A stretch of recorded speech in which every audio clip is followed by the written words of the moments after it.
Well, the sport of racing used to be dominated primarily by men, but as Dennis Patchen tells us tonight, this past weekend, Spokane was paid a visit by a young lady we'd better keep our eyes on. You don't have to be at the track long to see that Sierra Jackson has some talent behind the wheel. But when you find out this race car driver is just 14 years old, that takes a little time to sink in. But don't let her age or her sex fool you. This girl can drive, and this girl loves to win. It's fun, and I like beating on the guys. And in her short career, she's done a lot of that, starting at the age of 5. Her dad, Mike, is an old racer. That's how Sierra got interested. In fact, Sierra wanted to race motorcycles, but he made a deal with her when she first started to race. After she won 100 trophies racing cars, that I'd buy her a motorcycle. And that did two things. It got me some time for her to race cars, and it kept her pretty motivated when she was racing because she wanted to get that motorcycle. That motorcycle is just a distant memory. Sierra is now focused on sprint cars. Those take a lot of talent and a lot of guts to drive. They also take some bravery. Sierra has all three. I've never been scared, but I get kind of nervous in big races, but never scared. You know, the only time I get nervous usually is when she's leading. I want the race to be over.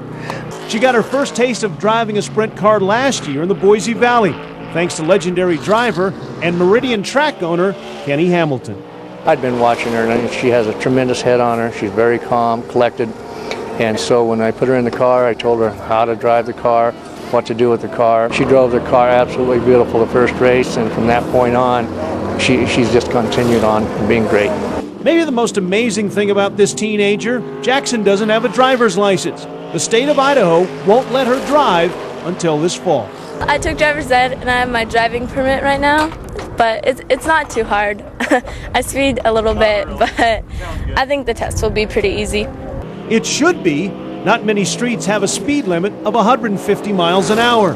Her biggest hurdle right now is her age. Many tracks and many series simply won't let her drive, so she has to wait to move up the ladder.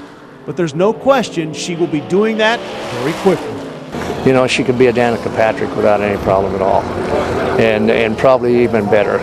Her deal is she has a great personality, very studious and very polite to people, and I think as she grows, she's just going to continue to get better. She spent some time last year working with Lynn St. James and her Women in the Winner's Circle program. That helps female drivers with their hopes in racing, and Sierra said it opened her eyes. I learned a lot more about speaking because before I went there, I was like really shy, and I didn't want to talk to anybody. But now I think I'm not as shy anymore. 10 years from now, Jackson would like to be a full-time racer with a ride in NASCAR or on the Indy Racing League. And oh yeah, she'll have that driver's license, as long as she passes the test. In Spokane, I'm Dennis Patchen, KXLY 4 Sports.